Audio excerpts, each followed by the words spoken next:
Hi friends, இன்றைக்கி வந்துட்டு sweet pasta எப்படி செய்யுதுன்னு பார்க்கலாம். அதுக்கு வந்து நான் பாஸ்தா எடுத்திருக்கேன். இது வந்து ஒன் டைம் வாஷ் பண்ணிவிட்டு நம்ம வந்துட்டு தண்ணி ஊற்றி நம்ம வந்து கொதிக்க வைக்கலாம். இப்போது ஒன் டைம் வாஷ் பண்ணிட்டு தண்ணியில் போட்டேன். இதை வந்துட்டு நம்ம ஸ்டவ் ஆன் பண்ணிட்டு ஸ்டவ்வில் வைக்கலாம். இது கூடயே கொஞ்சம் சால்ட் ஆட் பண்ணிக்கலாம். இன்னொரு அடுப்பில் நான் வந்துட்டு 1/2 லிட்ரு பால் வந்து தண்ணி ஊற்றாமல் வச்சுருக்கேன். இது நல்லா காஞ்சின்னு இருக்கட்டும். இந்த ஒரு அடுப்பில் வந்து பாஸ்தா வச்சுருக்கேன், ஒரு அடுப்பில் வந்து பால் வச்சுருக்கேன்.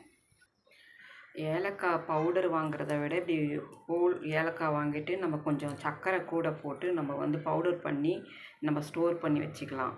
ரொம்ப நல்லா வாசனையாக இருக்கும். பவுடர் பண்ணிட்டேன் பாருங்கள். இது நல்லா ஒரு இதில் ஸ்டோர் பண்ணி வச்சுக்கலாம். தேவையான போது கொஞ்சம் கொஞ்சம் போட்டுக்கலாம்.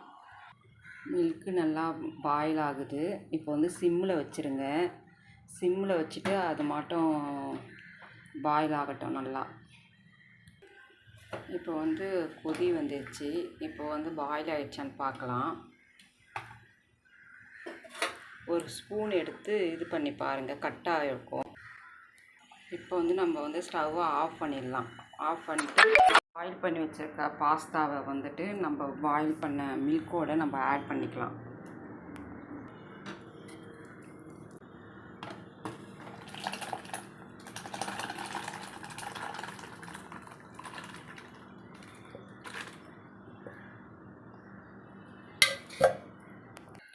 நான் தேங்காய் துருவி வச்சுருக்கேன். நான் தேங்காய் போட்டு செய்ய போகிறேன்.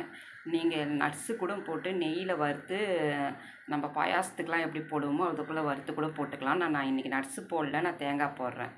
இப்போ வந்து நம்ம சுகர் வந்து ஆட் பண்ணிக்கலாம். உங்கள்கிட்ட ப்ரௌன் சுகர் இருந்தாலும் சரி, ஒயிட் சுகர் இருந்தாலும் சரி, உங்களுக்கு என்ன வேணுமோ அதை ஆட் பண்ணிக்கோங்க. நான் இன்றைக்கி ஒயிட் சுகர் தான் ஆட் பண்ணுறேன். தேவையான அளவுக்கு சுகர் போட்டுக்குங்க.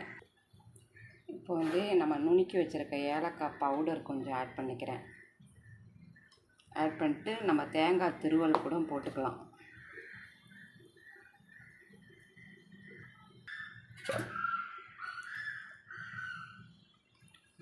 தேங்காய் துருவல் எல்லாம் போட்டுட்டு நல்லா கிண்டி விட்டுக்கலாம். இதை பாருங்கள், ஒரு 2 நிமிஷம் தேங்காய் போட்டு ரொம்ப நேரம் இருக்க வேண்டாம். ஒரு 2 நிமிஷம் கொதி வந்தால் போதும். எவ்வளோ ஹெம்மியான நல்லா ஸ்வீட் பாஸ்தா ரெடி. தேங்க்யூ.